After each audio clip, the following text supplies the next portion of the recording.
Aleluya, gloria a Dios. Bienvenidos esta noche. ¿Hay alguien aquí? Vaya, bienvenidos hermanos, sean bienvenidos. Qué bueno que estemos reunidos con el propósito de escudriñar la palabra. Les recuerdo desde ya, próxima semana la reunión la tendremos el día martes 23. Así que proyéctese, prográmese. No vaya a venir el día miércoles porque va a encontrar cerrado. Vamos a trasladar nuestra reunión al martes por cuestión de los problemas que hay muchas veces con el transporte, el movimiento de tanta gente por las festividades. Así que próxima semana la reunión será el día martes, siempre a las 6 en punto, como acostumbramos hacerlo. Vamos a la palabra de Dios inmediatamente.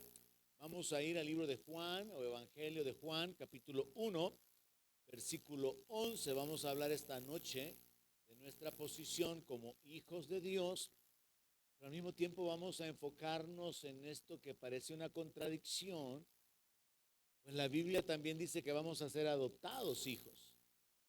Entonces el asunto es, bueno, somos hijos y vamos a ser adoptados. Es como la Biblia nos habla acerca de que Él nos ha vestido de una armadura, pero también dice que nosotros tenemos que vestirnos de la armadura.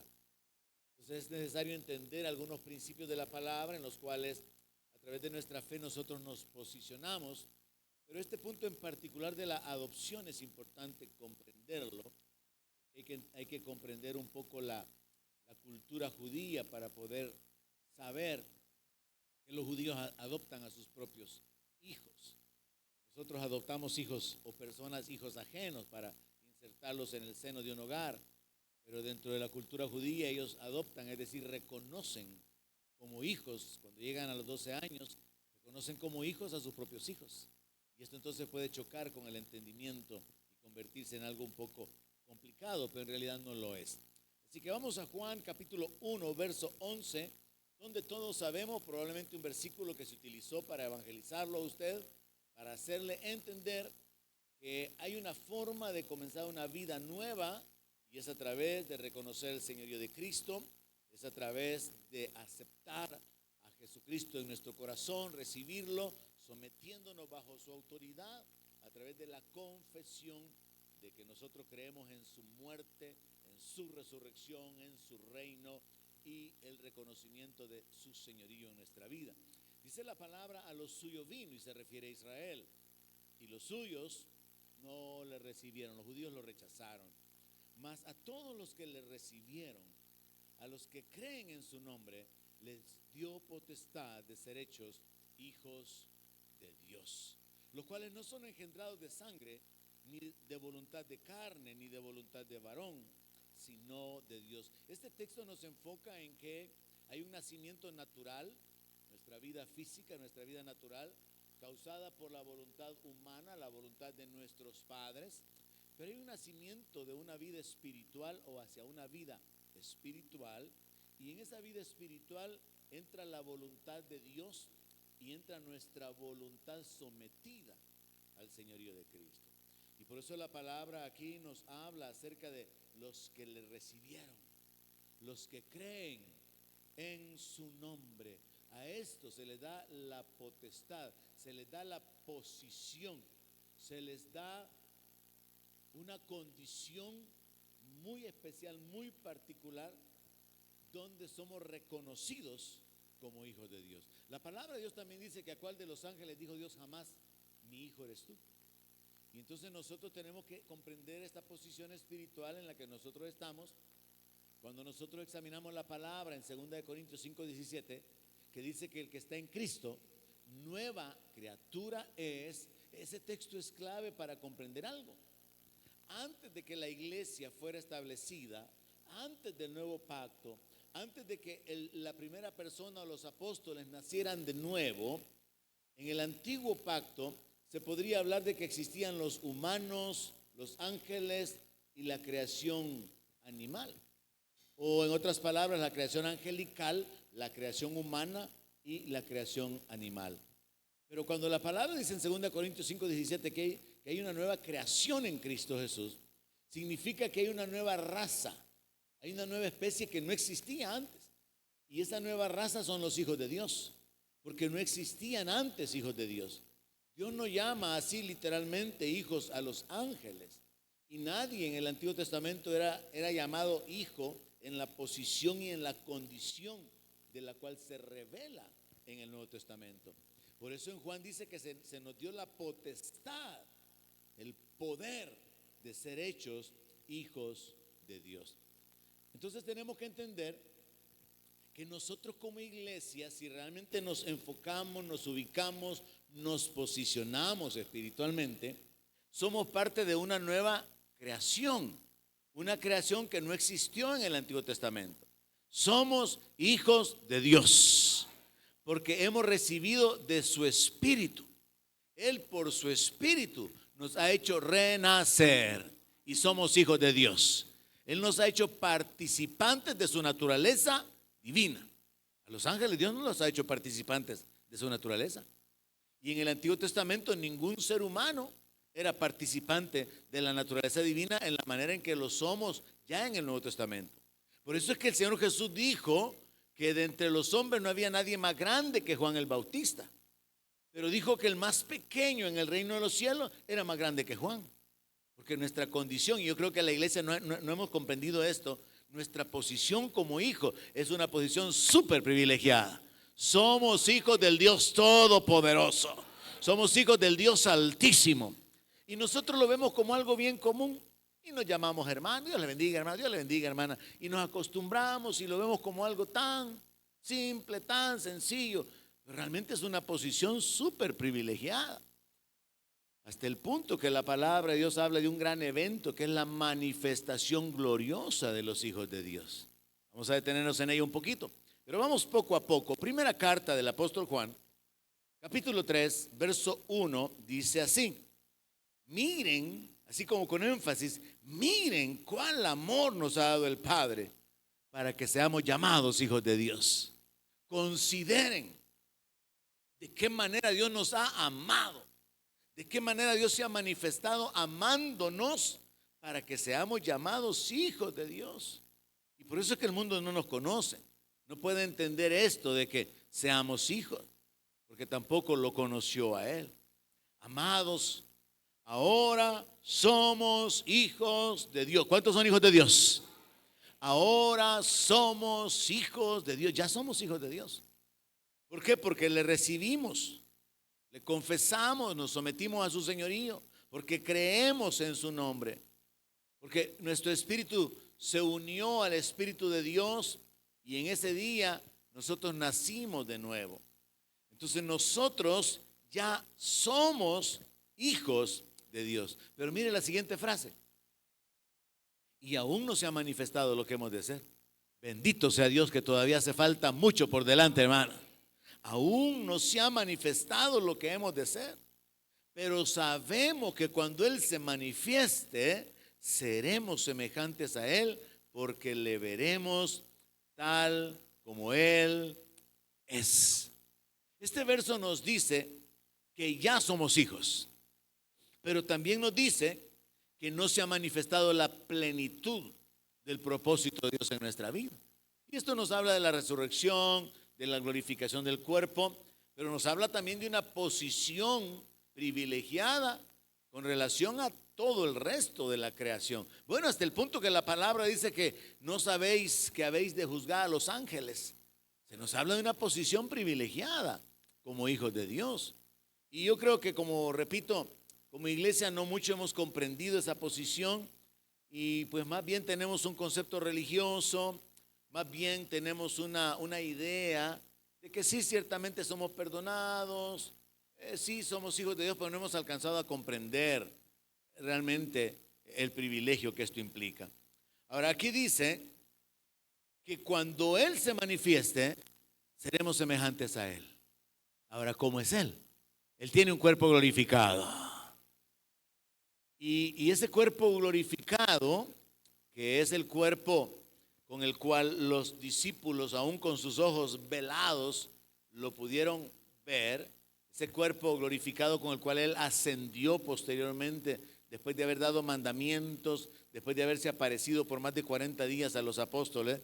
Ese cuerpo glorificado viene a ser como la base de lo que es el propósito de Dios para nuestra vida. Dios quiere glorificar y Dios va a glorificar nuestros cuerpos. Es interesante o importante, mejor dicho, entender que dentro del proceso de regeneración que Dios tiene para nosotros, Dios nos hizo nacer de nuestro espíritu. Dios está trabajando con su palabra y con la guianza de su espíritu para que renovemos nuestra mente, nuestra alma, y al final Dios va a glorificar nuestro cuerpo. Y entonces tenemos espíritu, alma y cuerpo transformados. Pero ahorita nos corresponde estar enfocados en la renovación de nuestro entendimiento, de nuestra alma, de nuestra mente. Pero ya nacimos de nuevo en nuestro espíritu, ya fuimos regenerados. Pero ahora falta regenerar nuestra alma, nuestro modo de pensar para cambiar nuestra manera de vivir. Y lo último será la transformación o la glorificación de nuestro cuerpo. Entonces quiero aclarar esta idea para poder edificar su fe y para que usted lo comparta también con otros, porque ya somos hijos. Pero la Biblia sigue diciendo en el libro de Efesios capítulo 1:5 que vamos a ser adoptados. Entonces, ¿cómo es que si ya somos hijos vamos a ser adoptados? La explicación es sencilla, porque como le repito, en nuestra cultura, en nuestro ambiente, nosotros adoptamos niños o podemos adoptar niños totalmente ajenos a nuestra familia y son colocados como hijos. Y él va a reconocer a los padres de esa casa como sus progenitores en cierto sentido, y ellos lo van a reconocer como su hijo legalmente.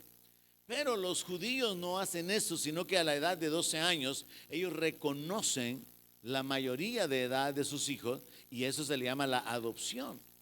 Entonces nosotros vamos a ser adoptados, es decir, reconocidos como hijos de Dios, en un evento glorioso que no tenemos tampoco ni idea de cómo esto va a suceder, pero tenemos algunos detalles en lo que vamos a escudriñar.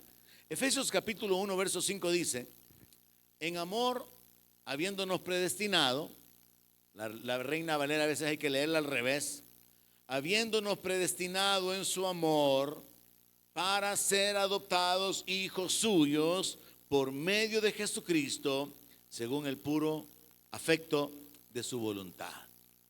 Dios simplemente por su voluntad, por su gracia, que es la base del amor, simplemente Dios determinó adoptar hijos por medio de Jesucristo. Y esto es parte de la predestinación. Según este texto, nosotros estamos predestinados para ser adoptados hijos de Dios. La predestinación es una doctrina que se ha tergiversado y prácticamente que con el nombre o con el tema de predestinación se enseña preselección. Y en lugar de hablar de la meta que se va a alcanzar, se habla de predestinación como que Dios ya escogió a los que va a salvar y Dios ya escogió a los que quedan condenados. Pero eso no es realmente lo bíblico. Lo bíblico es que la predestinación es que hay una meta final a alcanzar, hay un destino previamente establecido y ese destino, uno de ellos es el recibir un cuerpo glorificado y otro de los destinos es ser reconocidos o adoptados como hijos de Dios por medio de Jesucristo. Ahora vamos a ocupar el libro de Romanos o carta del apóstol Pablo a los romanos para ver algunos detalles y afirmar nuestra fe con respecto a esto de la esperanza que nosotros tenemos. Vamos a Romanos capítulo 8, versículo 18. El apóstol Pablo escribió en ese versículo lo siguiente: pues tengo por cierto que las aflicciones del tiempo presente no son comparables con la gloria venidera que en nosotros ha de manifestarse. Porque el anhelo ardiente de la creación es el aguardar la manifestación de los hijos de Dios. Mire, el apóstol Pablo está tratando de animar y nosotros podemos también cobrar ánimo esta noche, independientemente de la circunstancia que tengamos, de salud económica, de problemas, de frustraciones, de lo que sea, que las aflicciones de este tiempo no se pueden comparar con la gloria que Dios va a manifestar en nuestra existencia. Pero esto hay que meterse realmente en la palabra para tomarlo así, literal. Por mucho que usted sufre en esta vida, y pongamos el ejemplo de Lázaro, pongamos el ejemplo de Job, pongamos el ejemplo de los profetas, por mucho que alguien sufre en esta vida, si ese alguien entra en el reino y entra en la gloria venidera, los sufrimientos de esta vida temporal no se comparan con todo el peso de gloria que Dios va a hacer manifestar sobre la vida de los salvos. Ahora ya no digamos si usted no tiene ni muchos sufrimientos. Usted ha tenido una vida tranquila, normal, ha ido pagando sus cuentas, pagando su casita, pagando su carrito, y pues por ahí va. Problemas normales con los hijos, ninguna cosa así como que extraordinaria, y pues ahí va con la expectativa, con la esperanza de que un día cuando ya se pase lista a su nombre, usted feliz responderá. Espero, ¿verdad? Y que tenga ya más allá del sol un hogar. Ahora, el asunto entonces es que cada uno de nosotros puede tener como esa convicción clara.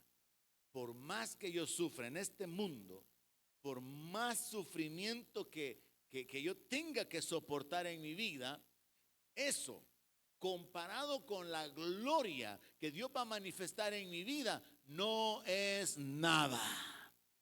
Por eso Pablo hablaba de esta leve tribulación. Pablo hablaba de menospreciar la persecución, los azotes, las cárceles y todo lo que él padeció. Esta leve tribulación, dijo él. Porque en realidad nosotros vamos a darnos cuenta cuando podamos entrar en la gloria de que aquí no sufrimos mucho. Por eso es que a mí me gusta enfocar en que nosotros no hacemos ningún sacrificio sirviendo al Señor, no hacemos ningún sacrificio siguiéndole. El único sacrificio es el del Señor Jesucristo. Nosotros lo que hacemos es esforzarnos por entrar por la puerta estrecha.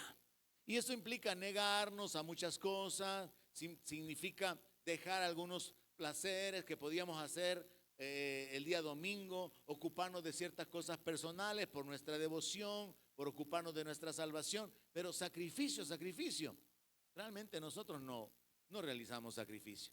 Hacemos un esfuerzo y algunos ni se esfuerzan. Y Jesús habló de ellos. Dijo que algunos solo procuran entrar y no van a entrar.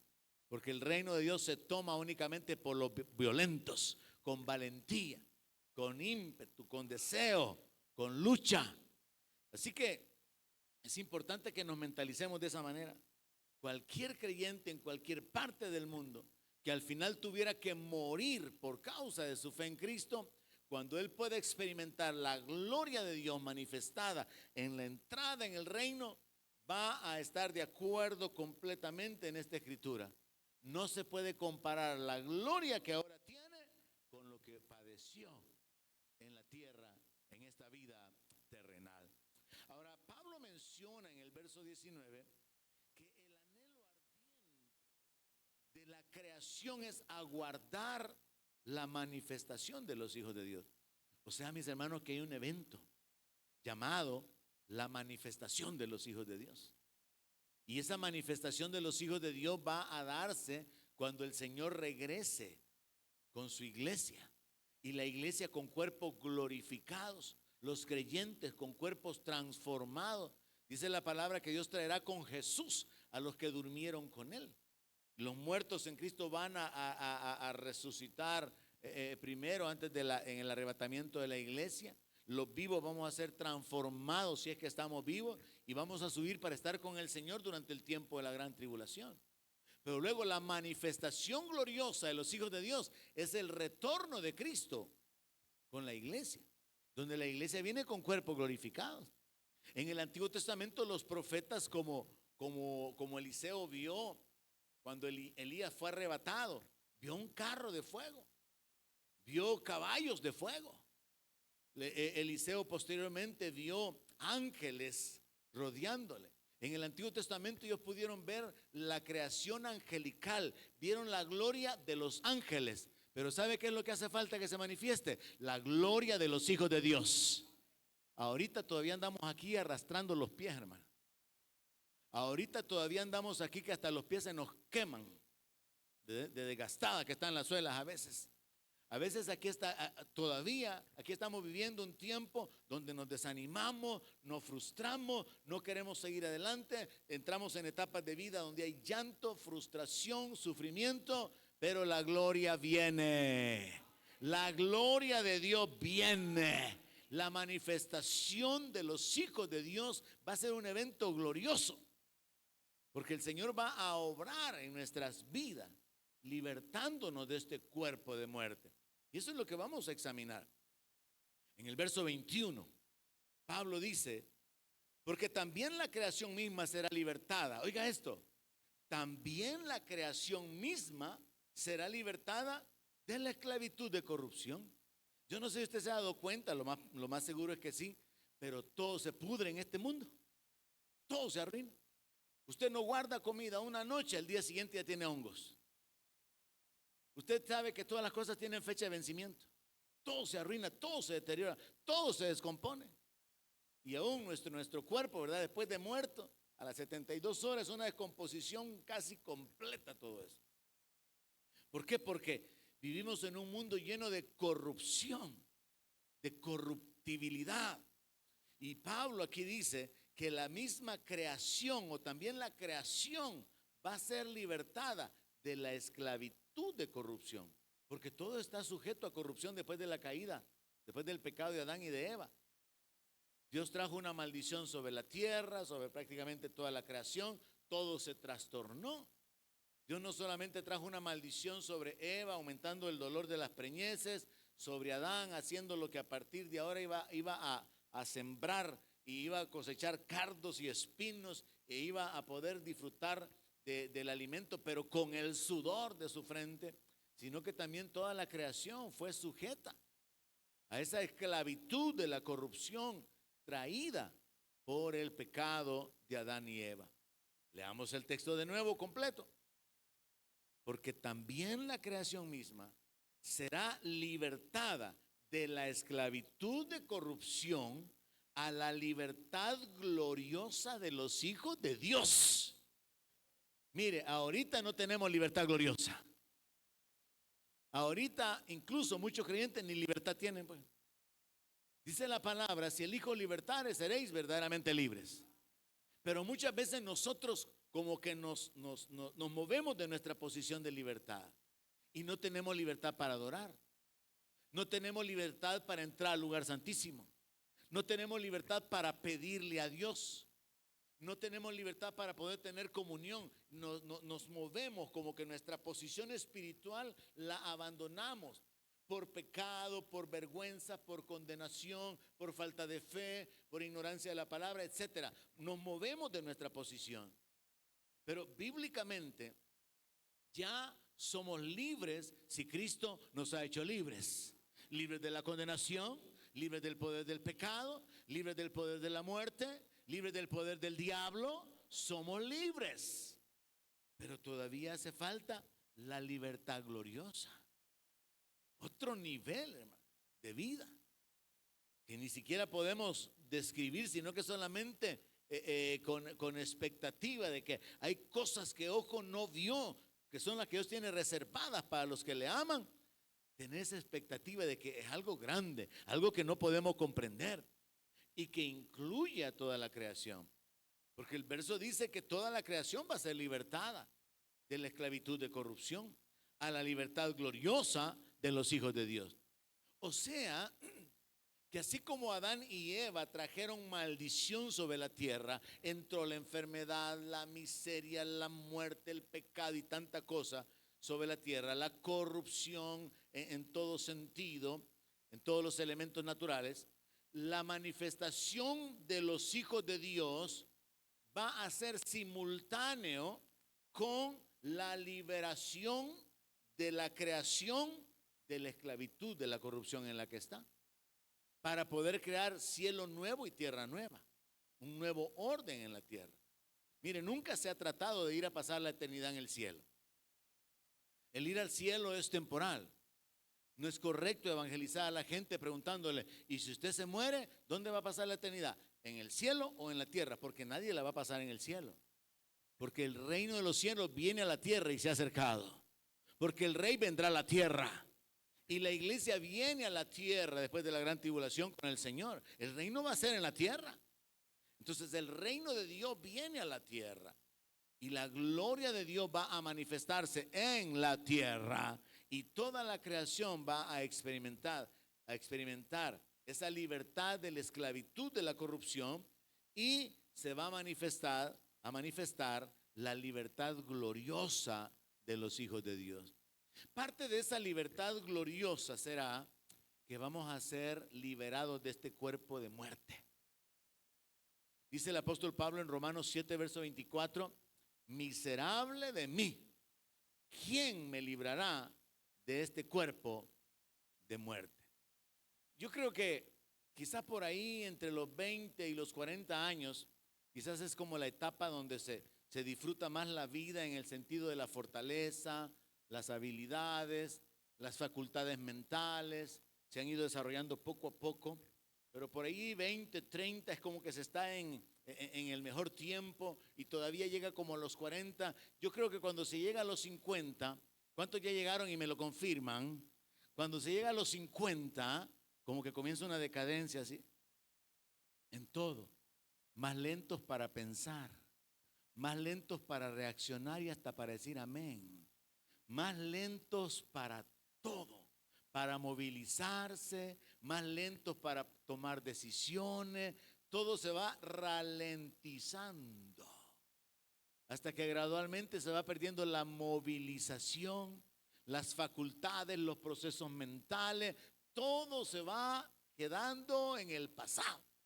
Pero cuando se está en la etapa, como dije, entre los 20 y los 40 y algo, nadie se imagina que vienen los días malos.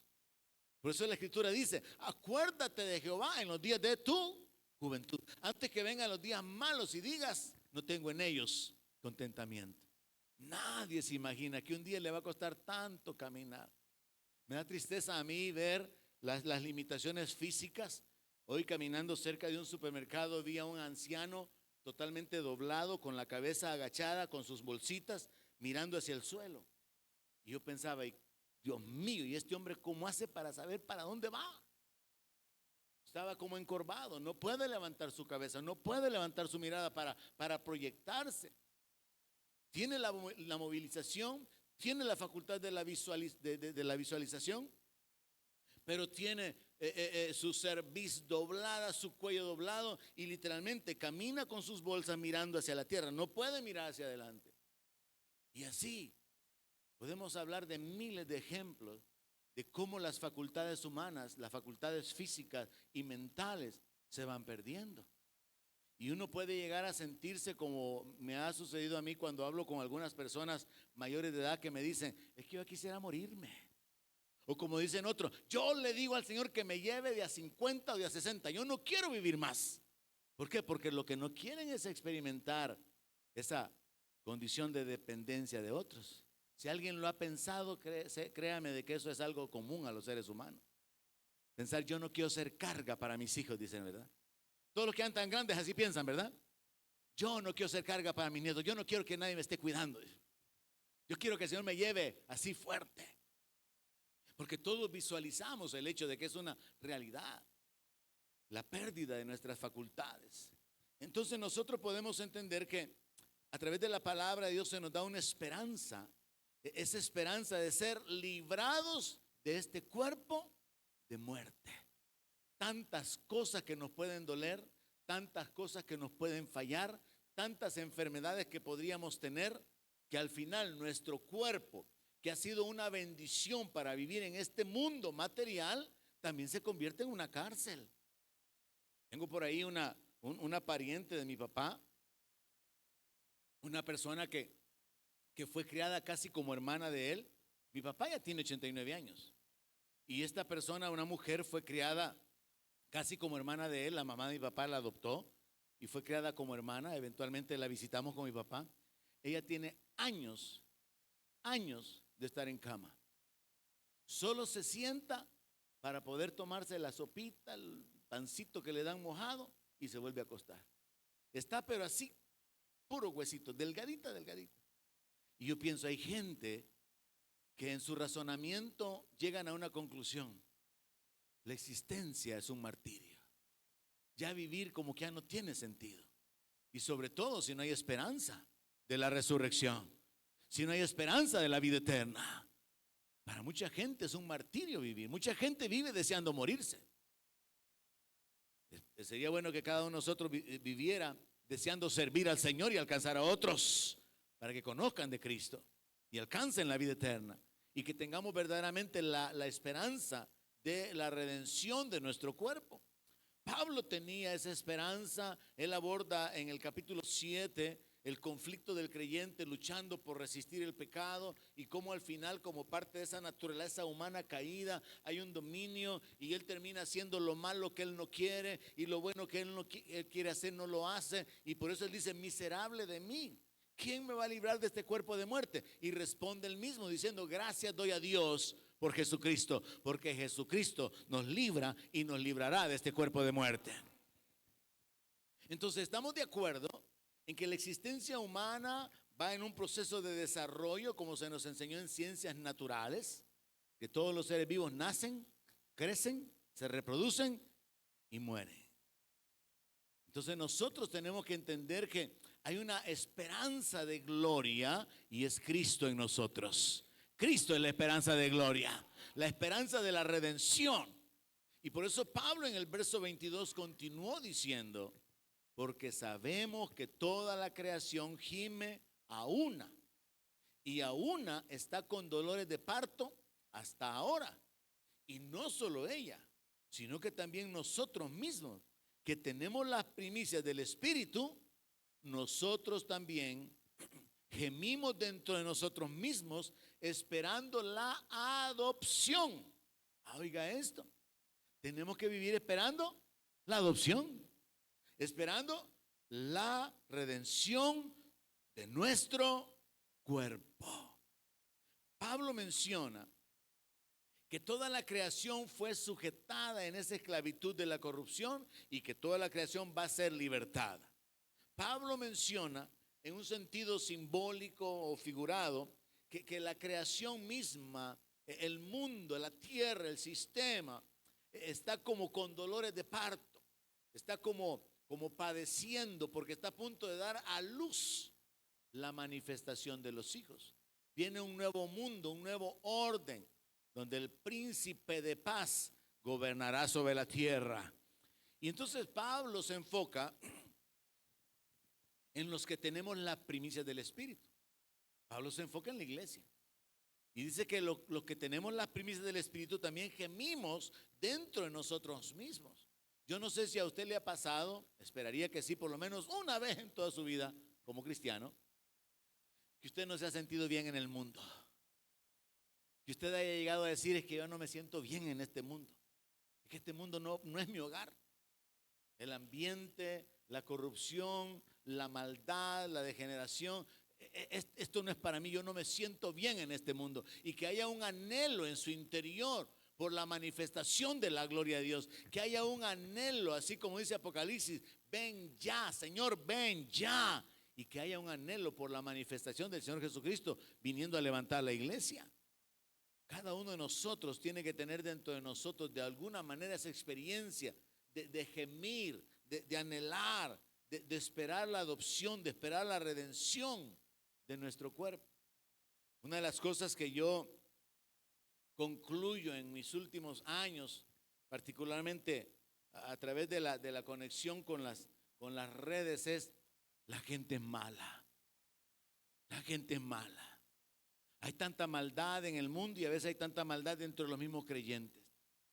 Se publica un evento, algo sucede, y comienzan los comentarios, y usted se comienza a dar cuenta cómo la gente se expresa de diferentes maneras. No quiero detenerme en eso, pero la gente expresa lo que está en su corazón. Comienzan a enjuiciar, a condenar, a juzgar, a criticar. La gente saca su maldad continuamente. Y yo digo realmente que hay tanta maldad en el corazón humano, y nosotros como iglesia tenemos que cuidarnos, porque son bienaventurados los de corazón limpio, dice la palabra de Dios. Entonces acá Pablo habla acerca de la adopción y habla de la redención de nuestro cuerpo. Nos vamos a primera carta de Pablo a los Corintios, capítulo 15, verso 42, y ahí leemos un par de detalles que el apóstol Pablo dio con relación a esto de ser libertados de este cuerpo de muerte, ser vestidos de gloria, ser libertados completamente. Dice 1 Corintios 15, 42, así también es la resurrección de los muertos. Se siembra en corrupción, resucitará en incorrupción. Se siembra en deshonra, resucitará en gloria. Se siembra en debilidad, resucitará en poder. Se siembra cuerpo animal, resucitará cuerpo espiritual. Hay cuerpo animal y hay cuerpo espiritual. Así también está escrito, fue hecho el primer hombre, Adán, alma viviente. El postrer Adán, espíritu vivificante. Mas lo espiritual no es primero, sino lo animal, luego lo espiritual. El primer hombre es de la tierra, terrenal. El segundo hombre, que es el Señor, es del cielo. Cual el terrenal, también los terrenales. Y cual el celestial, también los celestiales. Y así como hemos traído la imagen del terrenal, traeremos también la imagen del celestial. Estos versos nos confirman la idea o la doctrina bíblica de que hay una transformación del cuerpo donde la base es la glorificación del cuerpo del Señor Jesucristo. Dice este texto que así como hemos traído la imagen del terrenal, o sea, la imagen de Adán, traeremos también la imagen del celestial. Y leímos también ya en Juan 3:1 que cuando Él se manifieste seremos semejantes a Él porque le veremos tal como Él es. Y hemos leído también que hemos sido predestinados para ser adoptados hijos de Dios. Ahora veamos que estamos predestinados para poder ser reconocidos como hijos de Dios, para ser transformados en nuestro cuerpo y recibir la gloria que nos va a librar de todos los dolores, todos los achaques, dicen los viejitos, ¿verdad?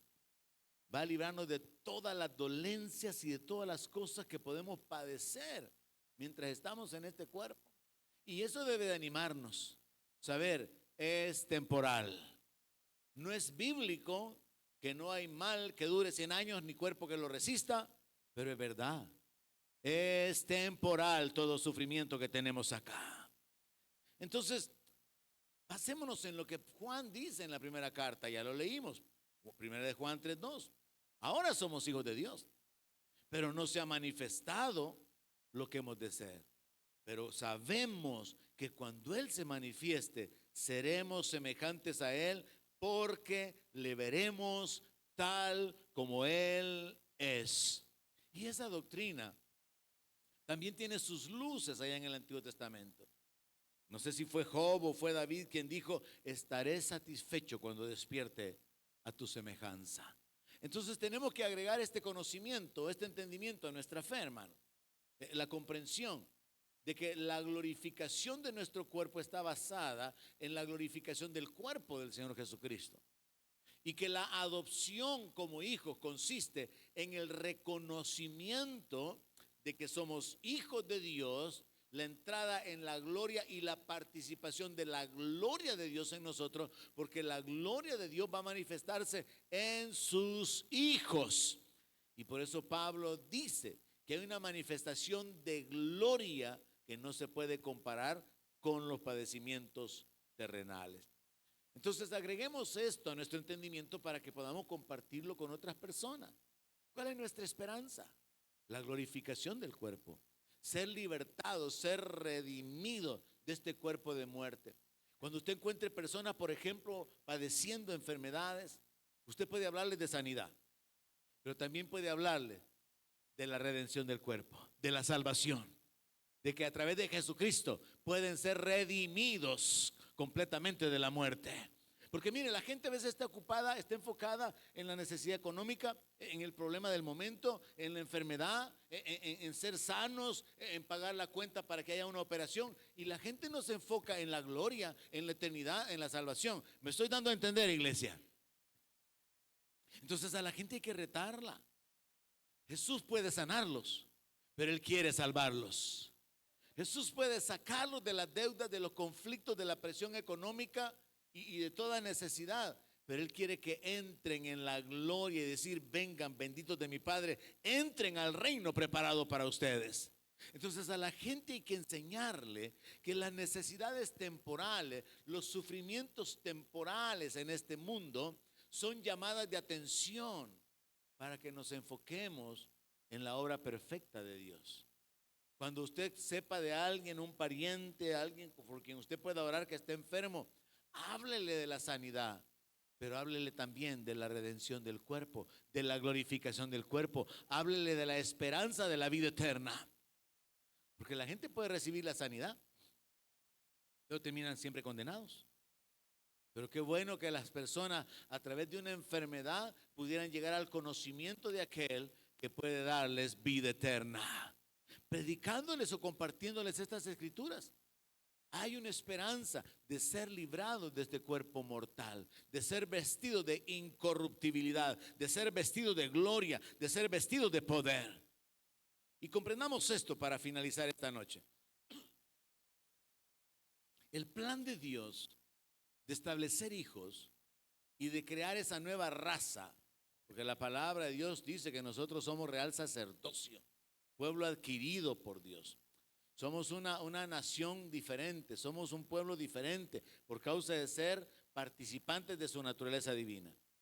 Ese plan divino fue revelado de una manera encubierta, parece contradictorio, allá en Jeremías. Oiga esto, el misterio del nuevo nacimiento. Jeremías capítulo 3, verso 19. Dios está hablando y Dios dijo lo siguiente: yo preguntaba, ¿cómo los pondré por hijos y les daré la tierra deseable, la rica heredad de las naciones? Imagínese usted a Dios pensando, ¿cómo hago? Está hablando de Israel, ¿cómo hago para que ellos puedan ser mis hijos y puedan ser mis herederos? ¿Cómo hago?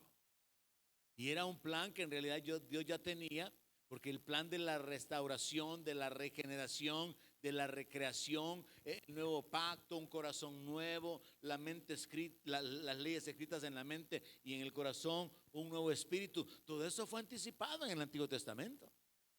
Entonces vea cómo de una manera encubierta Dios mismo se responde y dice: me llamaréis Padre mío y no se apartarán de en pos de mí. Quiero tratar de explicarles esa escritura. Es como que Dios estuviera él solo pensando, ¿cómo hago para que estos sean mis hijos? Si son desobedientes, son pecadores, están haciendo las cosas que hacen las naciones vecinas. ¿Cómo hago para que estos sean colocados en la posición de hijos y darles herencia? ¿Cómo hago? Y Dios mismo se responde: ya sé. Me van a llamar Padre y no se van a apartar de en pos de mí. ¿Cómo es posible que la criatura rebelde, enemiga y separada de Dios llamara Padre a Dios? Respuesta: solo por su mismo espíritu o por el espíritu de adopción. Entonces Dios ya había determinado dar de su espíritu, y por eso Pablo escribe en Romanos capítulo 8, verso 15: pues no han recibido el espíritu de esclavitud para estar otra vez en temor, sino que han recibido el espíritu de adopción, por el cual clamamos: Abba, Padre. ¿Cuántos pueden llamar a Dios Padre aquí? ¿Y cuántos de verdad hablan con su Padre? Mire, hay un milagro, el milagro del nuevo nacimiento, que nos coloca como hijos y nos da esa conciencia de hijos cuando podemos llamar a Dios Padre. Sin el nuevo nacimiento, Dios sigue siendo Dios. Él es el Altísimo, Él es el Todopoderoso, Él es el Dios eterno. Pero cuando usted nace de nuevo, Él es su Padre. ¿Y cómo es que usted llama Padre a Dios? Por el Espíritu. Porque usted nació de nuevo. Porque le fue dado el Espíritu de adopción. Entonces, este es un texto así misterioso. Dios ya tenía el plan de establecer hijos, de establecer coherederos juntamente con Cristo, porque el medio siempre es Cristo. Estamos predestinados en Él, estamos escogidos en Él. Es en Cristo que estamos completos. Entonces, por habernos unido al Señor, nuestra vida cambió. Y permaneciendo unidos a Él, nuestra eternidad está asegurada. Entonces es importante entender, hermano, pero es súper importante comprenderlo, que este misterio de nuevo nacimiento nos coloca en una posición privilegiada. Y no es que solamente yo dijera, bueno, yo voy a hacer de caso que son mis hijos. No, sino que Él nos dio el espíritu de adopción, nos hizo nacer de nuevo. No hemos nacido por la voluntad de carne y sangre, como ya leímos, sino por la voluntad del Padre. Hemos nacido por su Espíritu Santo, y por su mismo Espíritu en nosotros es que nosotros llamamos a Dios Padre Celestial. Y como nosotros tenemos las primicias del Espíritu y le podemos llamar Padre, a nosotros se nos habla de la gloria venidera que habrá de manifestarse. A nosotros se nos habla de la libertad gloriosa de los hijos de Dios. A nosotros se nos habla de estar predestinados para ser adoptados hijos de Dios. Ya somos hijos, pero vamos a ser reconocidos, adoptados, presentados, introducidos como hijos. Imagínense usted ese evento, hermano. Y aquí termino. Cuando Dios presente a todos sus hijos delante de toda la creación angelical, vestidos de gloria. Y los ángeles se habrán de dar cuenta del amor del Padre que levantó a esas criaturas pecadoras, rebeldes, enemigos, sin esperanza. Y Dios los constituyó una nación santa, un pueblo adquirido a precio de sangre, en el cual poner su gloria. Así que, mis hermanos, somos hijos, pero estamos predestinados para ser adoptados, para ser reconocidos, para ser presentados ante toda la creación como hijos de Dios. Estamos predestinados para experimentar una libertad gloriosa que ahorita no la conocemos. Estamos predestinados para ser libertados de la corrupción de este cuerpo de muerte. Así que gócese. Por lo menos eso llévese esta noche. Váyase contento. Esto se va a acabar, dijo. Mientras va bajando esas gradas y le duelen las rodillas, esto se va a acabar, dijo. Esto es temporal. Y gócese, porque la gloria de Dios está delante de nosotros. Oramos, Padre, gracias en el nombre de Jesús por la esperanza, por tu obra a favor nuestro, por la redención. Gracias por rescatarnos de la maldición de la ley